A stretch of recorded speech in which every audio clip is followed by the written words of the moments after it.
नमस्कार, मैं हूं आपके साथ कनिका अरोरा और आप देख रहे हैं एफएम न्यूज बुलेटिन की शुरुआत करते हैं इस वक्त की बड़ी खबरों के साथ। तो बीजेपी पार्टी में हार्दिक पटेल शामिल हो चुके हैं। गांधीनगर में उन्होंने पार्टी की सदस्यता ली है और बता दें कि इस दौरान कई वरिष्ठ नेता भी मौजूद रहे हैं। तो बड़ी खबर आप तक पहुंचा रहे हैं, जहां हार्दिक पटेल ने अब से कुछ ही दिन पहले कांग्रेस पार्टी से इस्तीफा दिया था। उसके बाद अब बात करें तो वह भारतीय जनता पार्टी में शामिल हो गए हैं और कई वरिष्ठ नेता भी मौजूद रहे। ये तस्वीरों में आप देख सकते हैं, हार्दिक पटेल भारतीय जनता पार्टी में शामिल हो चुके हैं। गांधीनगर में उन्होंने पार्टी की सदस्यता ली है और इस दौरान कई वरिष्ठ नेता भी मौजूद रहे हैं। तो भारतीय जनता पार्टी में हार्दिक पटेल शामिल हो चुके हैं। अब से कुछ ही दिन पहले बात करें तो कांग्रेस पार्टी से उन्होंने इस्तीफा दिया था। कई समय से बताया जा रहा था कि नाराजगी भी चल रही थी, लेकिन वहीं अब गांधीनगर में उन्होंने पार्टी की सदस्यता ली है और कई वरिष्ठ नेता इस दौरान मौजूद भी रहे।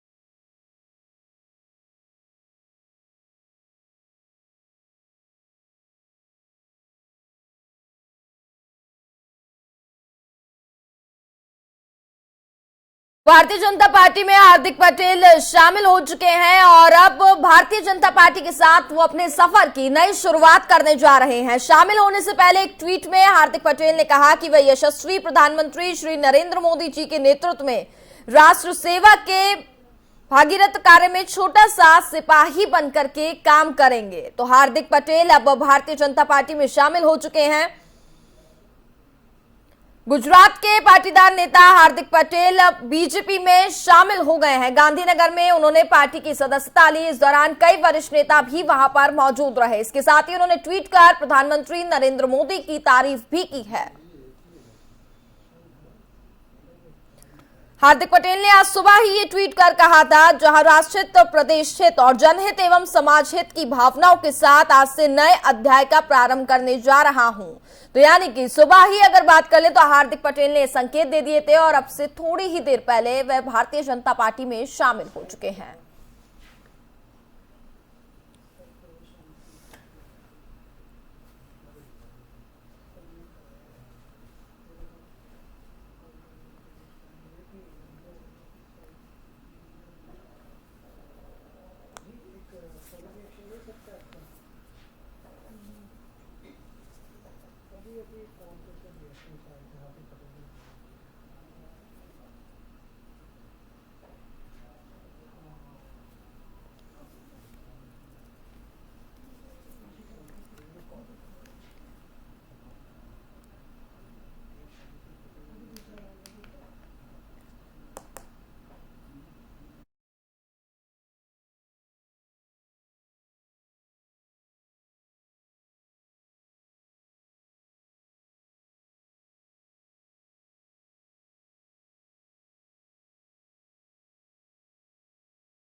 तो हार्दिक पटेल के सफर की बात करें तो अहमदाबाद के एक गांव में हार्दिक पटेल का जन्म हुआ था। एसपीजी से शुरू किया सार्वजनिक जीवन, वहीं पीएएस का गठन किया गया। हार्दिक पटेल के सफर की बात कर रहे हैं कि कहां से उन्होंने इस सफर की शुरुआत की। 6 महीने के लिए गुजरात से निर्वासित भी किए गए थे। 2017 में कांग्रेस के लिए वोट देने की हार्दिक पटेल ने अपील की थी। सीडी कार्ड से लेकर पैसों की गड़बड़ी के आरोप भी लगे थे। वर्तमान में हार्दिक पर 11 केस हैं और अहमदाबाद के गांव में हार्दिक पटेल का जन्म हुआ था।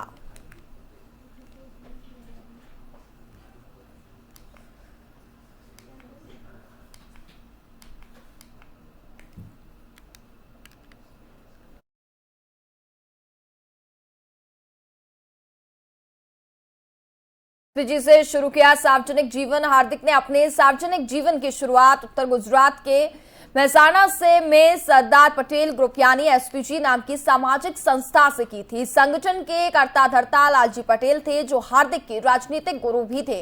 एसपीजी ने भी साल 2015 में पाटीदारों के लिए ओबीसी आरक्षण की मांग करते हुए आंदोलन शुरू किया था। हार्दिक अब एसपीजी के लिए सोशल मीडिया देखते थे। पीएएस का गठन यहीं से हार्दिक और लालजी पटेल के बीच मतभेद पैदा हुए और हार्दिक ने अपने दोस्तों के साथ मिलकर पाटीदार नामक आंदोलन समिति यानी पीएएस का गठन किया था, जो आगे चलकर के पाटीदारों के लिए आरक्षण की मांग करने वाला मुख्य संगठन बना।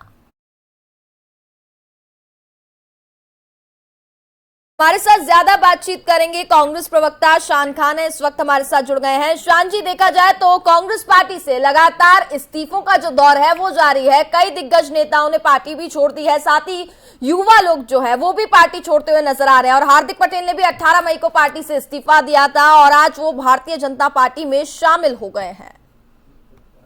जी मैम, कांग्रेस अभी संघर्ष के दौर से गुजर रही है। जिस प्रकार से भाजपा का दमन देश की जनता पे हो रहा है, जिस प्रकार से ईडी सीबीआई जैसी तमाम संवैधानिक संस्थाओं का दुरुपयोग करके लोभ लालच के बल पर दूसरी पार्टियों को तोड़ा मरोड़ा जा रहा है, लोगों को भय भीत करके भाजपा में जोड़ा जा रहा है। कहीं न कहीं हार्दिक पटेल का इस्तीफा और भाजपा में जुड़ना भी उसी कड़ी का एक हिस्सा है, क्योंकि हार्दिक पटेल ने जिन मुद्दों के साथ इस्तीफा कांग्रेस पार्टी से दिया था वे मुद्दे थे सीए, एनआरसी, जीएसटी, राम मंदिर और अनुच्छेद 370। तो मैं आपको बता दूं कि ये तमाम मुद्दे लगभग 3-4 वर्ष पुराने मुद्दे हैं।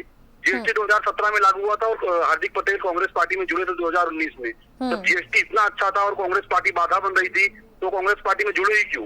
एनआरसी और सीए 2019 का मुद्दा है, तो वो इतने वर्षों तो अभी तक उनको ज्ञान नहीं आया था कि कांग्रेस पार्टी गलत है।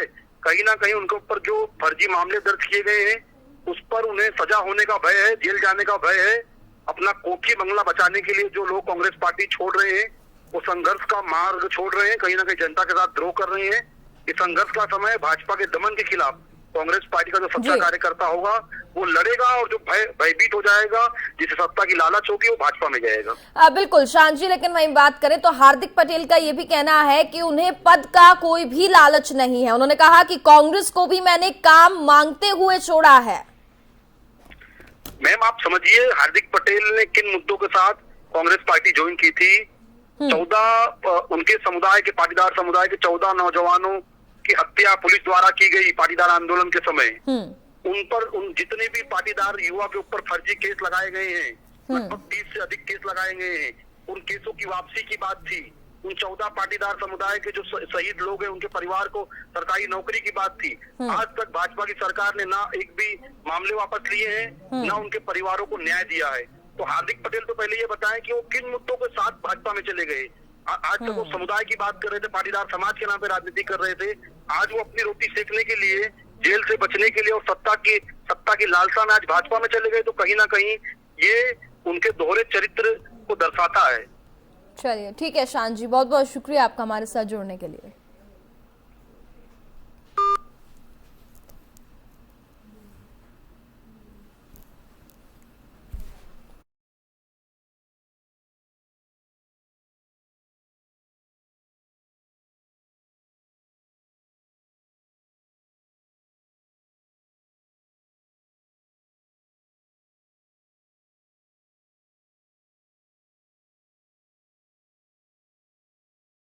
तो खबरों में आगे बढ़ते हैं। बड़ी खबर आपको बता दें, सोनिया गांधी कोरोना पॉजिटिव पाई गई हैं। बैठकों में शामिल बताया जा रहा है कि कई नेता भी कोरोना संक्रमित हुए हैं, यानी कि कोरोना का खतरा जो है वो अभी भी देश में थमा नहीं है। और वहीं बात करें तो कांग्रेस लगातार तमाम बैठकें भी कर रही है और इस दौरान अब जो खतरा है वो कई नेताओं के लिए और भी बढ़ता हुआ नजर आ रहा है।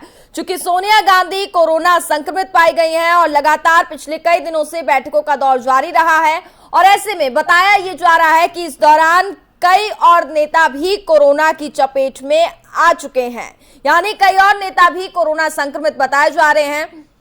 कोरोना थमा नहीं है, लगातार संक्रमण जो है वो काफी तेजी से बढ़ता हुआ नजर आ रहा है।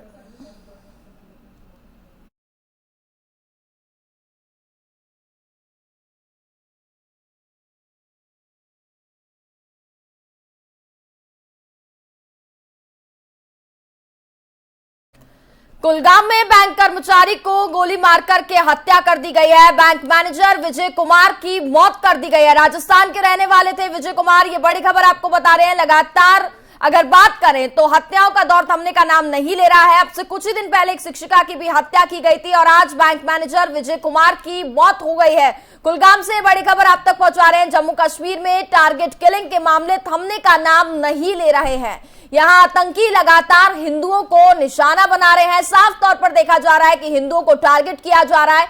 आतंकियों ने कुलगाम में एक बैंक मैनेजर पर फायरिंग कर दी और इस हमले में बैंक मैनेजर विजय कुमार की मौत हो गई है।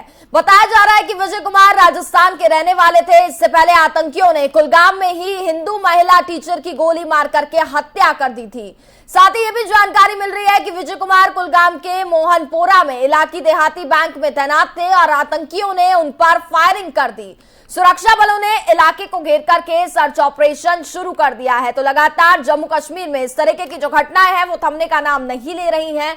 अब से कुछ ही दिन पहले, 2 दिन पहले अगर हम बात करें तो एक शिक्षिका रजनी की भी हत्या वहां पर कर दी गई थी और आज एक बार फिर से हिंदुओं को टारगेट किया जा रहा है। जम्मू कश्मीर में कुलगाम में बैंक कर्मचारी की गोली मार करके हत्या कर दी गई है। बैंक मैनेजर विजय कुमार की मौत हो चुकी है। बताया जा रहा है कि विजय कुमार राजस्थान के रहने वाले थे।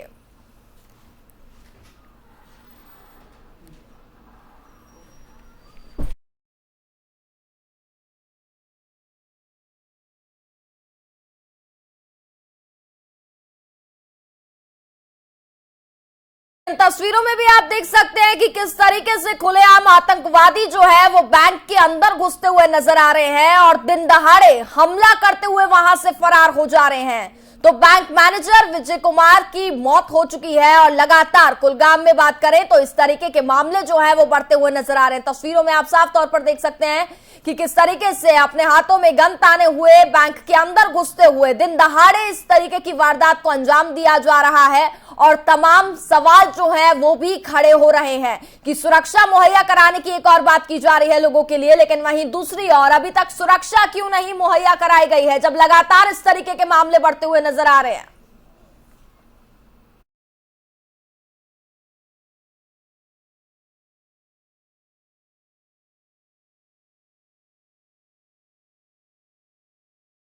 पंजाबी सिंगर सिद्धू मूसेवाला की हत्या मामले में बड़ा खुलासा हुआ है। जेल में बंद गैंगस्टर मनप्रीत मुन्ना से मर्डर के तार भी जोड़े रहे हैं। मर्डर में इस्तेमाल हुई कोरोला कार फिरोजपुर जेल में बंद गैंगस्टर मनप्रीत मुन्ना की है। यह खुलासा देहरादून से गिरफ्तार मनप्रीत भाऊ के माता पिता ने किया है। हमलावरों तक कार पहुंचाने में मनप्रीत का हाथ होने का शक भी जताया जा रहा है। वहीं इस केस में डीजीपी ने नई जांच कमेटी का गठन भी किया है और अब तक 3 आरोपियों को गिरफ्तार भी किया जा चुका है। वहीं 3 शूटर्स की भी पहचान हो चुकी है। तो इस पूरे मामले पर पुलिस काफी ज्यादा गंभीर भी नजर आ रही है और गहनता से इस पूरे मामले पर जांच पड़ताल भी की जा रही है।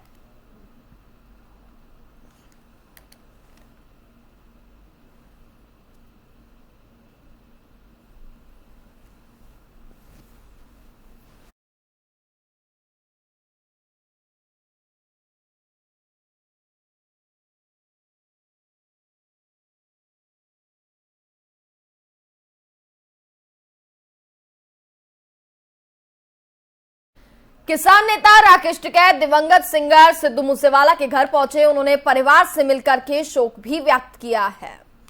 भाई ये तो क्या पता है, तो पुलिस जांच का वो है जी। और सब लोगों को पता जो उसकी जिम्मेदारी ले रहे हैं उनका मकसद क्या है जी।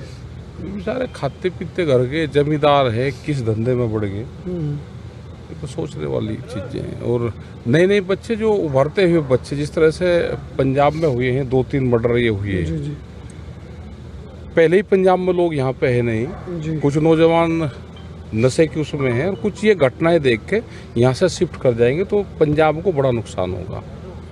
इस पे सरकारों को पूर्ण रूप से ध्यान देना चाहिए। तो अभी परिजनों से मिलकर आए हैं, बिल्कुल मिलकर एक था भाई, परिजनों के लिए तो कहने के लिए कुछ है ही नहीं, ना हमारे पास में है ना उनके हैं।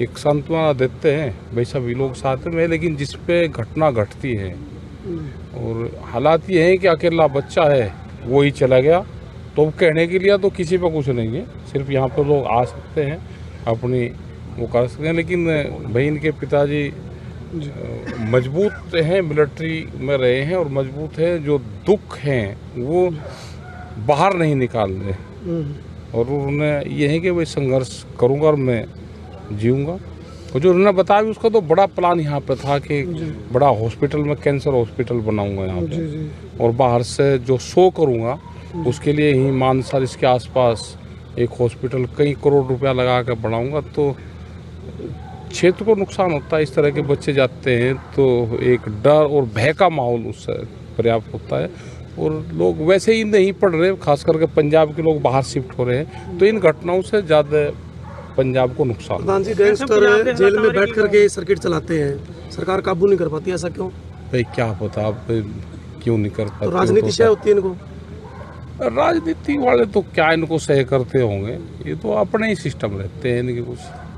ਅੱਜ ਅੰਮ੍ਰਿਤਸਰ ਦੇ ਵਿੱਚ ਖਾਲਸਾ ਕਾਲਜ ਦੇ ਵਿੱਚ ਵੀ ਗੋਲੀ ਚੱਲੀ ਆ ਤੇ ਇੱਕ ਬੱਸ ਲੁੱਟੀ ਗਈ ਆ ਵੀ ਜਿਹੜੇ ਪੰਜਾਬ ਦੇ ਹਾਲਾਤ ਦਿਨੋਂ ਦਿਨ ਖਰਾਬ देखो पंजाब के हालात, ये कई जो घटनाएं हुई इनसे नुकसान तो होगा। भाई खबरों में आगे बढ़ते हैं। कांग्रेस नेता सज्जन वर्मा का एक बार फिर से विवादित बयान सामने आया। उन्होंने कहा कि जिन्ना ने देश नहीं तोड़ा भला किया। सुनिए उन्होंने क्या कुछ कहा। कहा जाता है हिंदुओं सावधान हो जाओ, मुसलमान देश बहुत तेजी से बढ़ रहे हैं। ये आप देख लेना, आप लोग घूमते आपकी बात ये नजर आए। एक तरफ श्रीमान मोहन भागवत जी चित्रकूट में बोल के आए हैं, अखंड भारत बनाना चाहता हूं। अखंड भारत में भारत, पाकिस्तान, बांग्लादेश, इंडोनेशिया, श्रीलंका और नेपाल। आज भारत में 32 करोड़ मुसलमान रहते हैं, पाकिस्तान में 21 करोड़ मुसलमान रहते हैं, बांग्लादेश में 11 करोड़ मुसलमान रहते हैं, इंडोनेशिया पर कोई देश। यदि अखंड भारत बनाना है तो हिंदुओं को डरा, मुसलमान बहुत बढ़ रहा। यदि बांग्लादेश, पाकिस्तान, इंडोनेशिया के मुसलमान इस अखंड भारत में आ गए, मोहन भागवत जी, मोदी जी, आपको कहाँ खड़े रहने की जगह मिलेगी? एक और रखी बात, इन्होंने 26 जनवरी के भाषण में नरेंद्र मोदी ने कहा था, आपने यूट्यूब पे निकाल लेना, सारी बात करते हुए आखिरी में इन्होंने कहा था कि मेरे सीने का दर्द है 1947 में जब भारत आजाद हुआ तो इस देश के 2 टुकड़े किए उसके दोषी हैं पंडित जवाहरलाल नेहरू और जिन्ना। ये आखिरी भाषण यूट्यूब पे निकाल लेना, आखिरी तेरा था उसका। ये तो धन्यवाद दे देश की नेहरू और जिन्ना ने अकल से 2 टुकड़े किए देश के कि मुसलमान भाई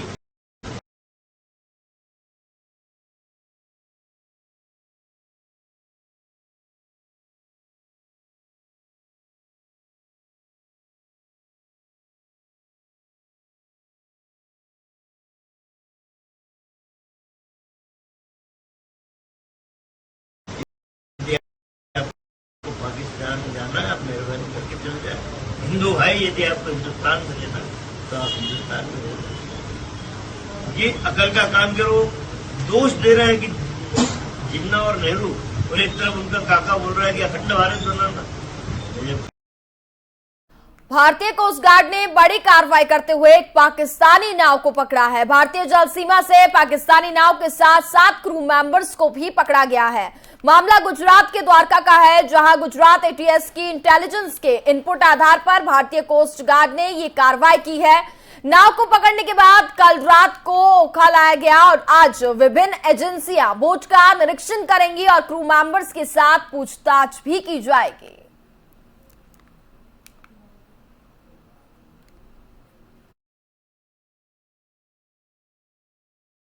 कि 7 क्रू मेंबर्स को भी पकड़ा गया है। भारतीय कोस्ट गार्ड की ये बड़ी कार्रवाई जो है वो की गई है।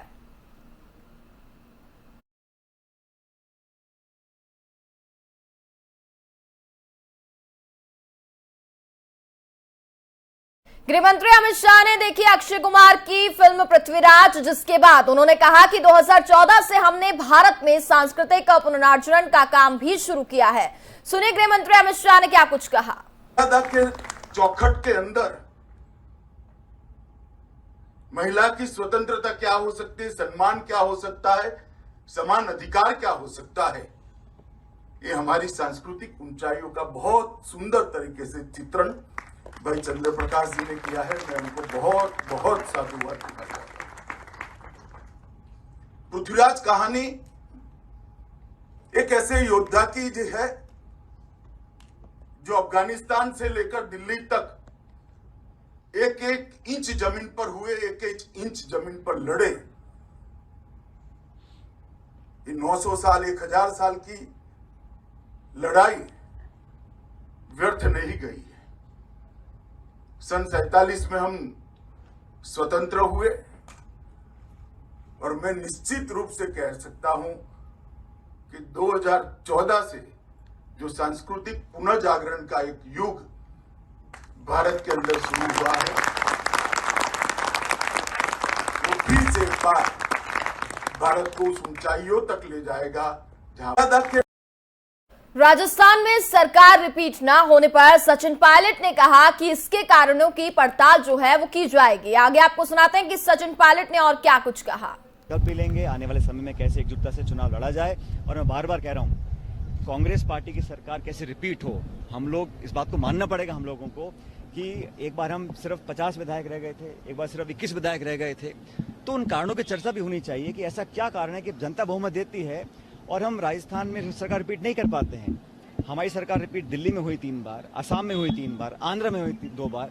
ऐसा नहीं कांग्रेस सरकार रिपीट नहीं होती है, लेकिन किन कारणों से रिपीट नहीं कर पा रहे हैं। और ये जो माहौल बना है मोदी जी के आने के, इससे पहले भी हम रिपीट नहीं कर पाए थे, तो उन कारणों पर हम चर्चा करेंगे। और जो मैंने अपने सुझाव दिए हैं आईसीसी को पिछले 1.5-2 साल पहले, मैं धन्यवाद करना चाहता हूँ सोनिया गांधी जी का। उन्होंने उन विचारों को स्वीकार किया, समिति बनाई, उस कमेटी ने कुछ कदम भी उठाए हैं। हम सही दिशा पे सही कदम उठाकर आगे बढ़ेंगे, तभी रिपीट कर पाएंगे। और रिपीट करने के लिए सबकी एकजुटता से मंशा है कि हम सरकार रिपीट करें कांग्रेस की। मुझे पूरा विश्वास है कि अगर इस रास्ते पर चलेंगे, सही कदमों को उठाएंगे और पहले के जो हमें शायद कई कमियां रह गई हों उसे सबक लेते हुए आगे बढ़ेंगे, तो सरकार निश्चित रूप से रिपीट होगी। जनता कांग्रेस के साथ है, नौजवान वर्ग कांग्रेस के साथ है, और ये कितनी भी कोशिश करें ध्रुवीकरण करने की, लेकिन नौजवान, किसान, छत्तीसगढ़ के लोग कांग्रेस के साथ रहेंगे और 2023 के चुनाव में हम लोग हमारी सरकार दोबारा बनाएंगे। कल भी लेंगे आने वाले। एक तरफ दिल्ली में यमुना का जलस्तर कम होने के कारण पानी की किल्लत हो रही है, तो वहीं दूसरी तरफ तमाम गंदगी इस नदी में बहाई जा रही है, जिससे इसका जल लगातार प्रदूषित भी हो रहा है। हाल ही में यमुना नदी का एक वीडियो सामने आया है, जिसमें पानी में किस हद तक टॉक्सिक घुल गया है वह साफ देखा जा रहा है। तस्वीरों में आप देख सकते हैं कि किस तरीके से ये तस्वीरें जो है काफी ज्यादा भावुक करने वाली नजर आ रही है। टॉक्सिक के कारण पूरी नदी पर सफेद रुई के फाहे की तरह टॉक्सिक साफ तौर पर नजर आ रहा है। दूर से देखने पर यमुना बर्फीली नदी का एहसास दे रही है, लेकिन हकीकत यह है कि लगातार यहां गंदगी का स्तर जो है वो काफी ज्यादा बढ़ता जा रहा है। रिपोर्ट के अनुसार नदी में फेकल क्लोरीफॉर्म का स्तर भी काफी ज्यादा बढ़ता हुआ नजर आ रहा है, जो सबसे ज्यादा संभावित संख्या मिलीलीटर पर था।